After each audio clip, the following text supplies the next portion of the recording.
Good evening and welcome to the news and sport from Granada Reports.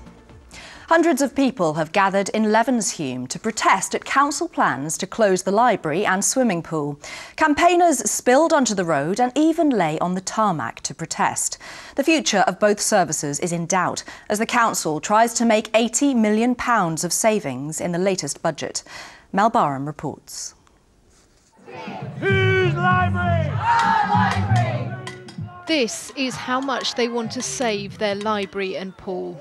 Children lying in the road to get their message across. Last night, some of these same protesters held a sit-in at the library, desperate to halt plans to close it.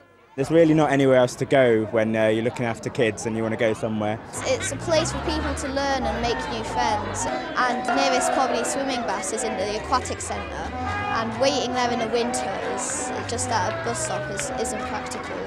They've been here before, with the pool and library threatened just 2 years ago. Campaigners then won a last-minute reprieve. But with the council having to make savings of £80 million, both these services are back in danger.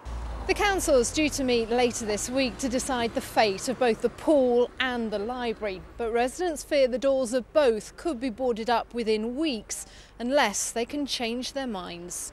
Libraries and swimming pools, when it comes to sustainable communities, which is what the council claims this budget is about, well, how can you have a sustainable community? If the library goes and the swimming pool goes, they'll be spending millions trying to regenerate Levenshulme in the future if they close these buildings. If it wasn't for the Tories with the £80 million worth of unfair cuts to Manchester, on top of the 170 we've had the last year, we wouldn't be in this position. We will be putting in our concerns to the leader and the executive, and we're in the middle of putting a business plan together to try and do that. The council say they're still listening to people's views, and in a statement pointed out that these are just proposals.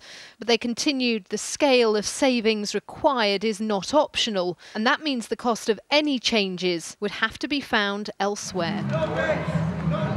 A replacement pool and library are set to be built here, but not for another 2 years. And campaigners say it's the children who will suffer most in the meantime.